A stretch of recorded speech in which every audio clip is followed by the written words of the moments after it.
ये बात उस समय की है जब मैं कॉलेज में पढ़ा करता था। कॉलेज का टाइम शायद किसी के भी जीवन का सबसे रोमांचकारी समय होता है।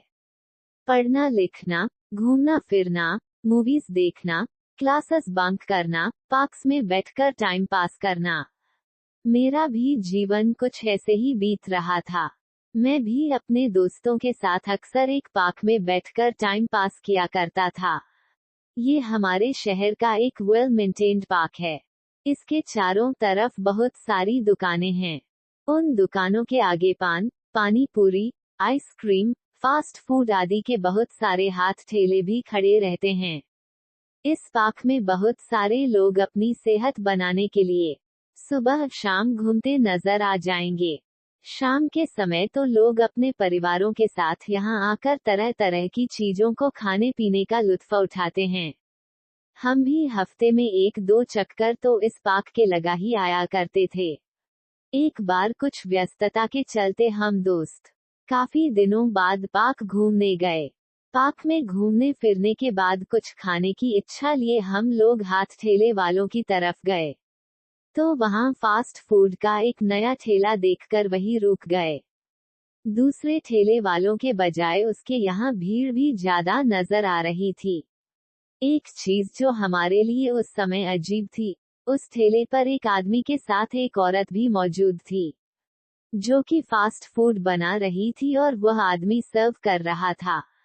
आज तो ऐसे नज़ारे शायद कई जगह देखने को मिल जाएंगे, पर उस समय वो हमारे छोटे शहर में बिल्कुल अजीब था।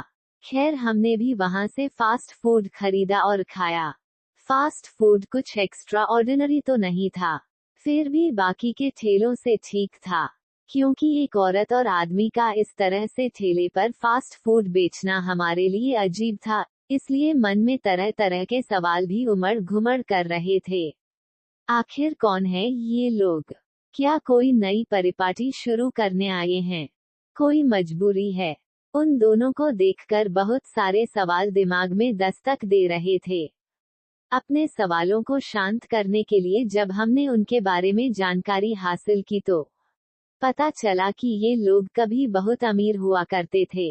वह आदमी जो फास्ट फूड सर्व कर रहा है, कभी बहुत बड़ा बिजनेसमैन था, पर अपने कुछ गलत डिसीजंस के चलते उसको इतना बड़ा लॉस लगा कि घर बार, गाड़ी, प्रॉपर्टी, बिजनेस सबका सब बिक गया। और अब घर चलाने के लिए इस तरह फास्ट फूड का ठेला लगाना पड़ता है। हमने भी सोचा मजबूरी आदमी से क्या क्या करा लेती है। जो आदमी कभी खुद करोड़पति था, जिसके घर पर नौकर चाकर थे, आज सड़क पर ठेला लगाकर खुद लोगों को फास्ट फूड सर्व कर रहा है। अपने रूटीन के हिसाब से हम दोस्त अक्सर पार्क में घूमने जाते रहते थे। हमने उस ठेले को हमेशा वहीं देखा, उस औरत और आदमी को उसी तरह काम करते हुए पाया। कभी हमने उन दोनों के चेहरे पर कोई मजबूरी, शर्म, चिंता की लकीरें नहीं देखी। उन्हें देखकर ऐसा लगता ही नहीं था कि इन्होंने इतना कुछ खोया है। हमेशा चेहरे पर हंसी, लोगों से मुस्कुराकर बात करना, उनकी जिंदादिली को साफ साफ बयां करता था। अब हमारे कॉलेज खत्म हो चुके थे। ज्यादातर लोगों को अलग अलग जगह पर जॉब लग चुकी थी। मुझे भी किसी दूसरे शहर में जॉब मिल गई और मैं वहां नौकरी करने चला गया। नौकरी के दौरान घर आना जाना लगा रहता था, पर पार्क जाने का मौका कभी नहीं मिला। काफी वर्षों बाद एक बार जब मैं अपने पैतृक शहर में ही था, तो एक पुराना दोस्त मिल गया।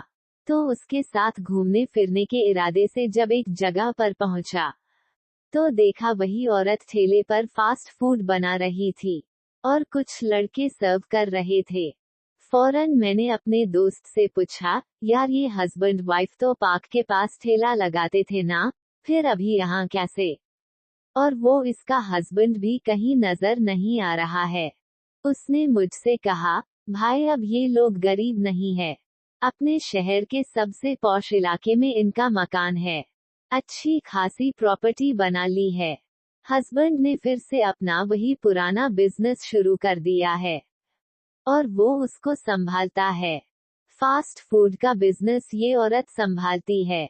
इस एरिया में स्टूडेंट्स ज्यादा रहते हैं, इसलिए शाम के समय ये लोग यहाँ ठेला लगाते हैं।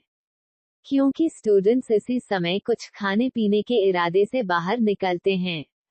अंधेरा होने के साथ ही ये अपना ठेला पार्क पर लेकर चली जाएगी और फिर रात के 10-11 बजे तक वहां रहेगी। तो देखा दोस्तों आपने कैसे एक व्यक्ति ने मुसीबतों में भी अवसर खोज लिए।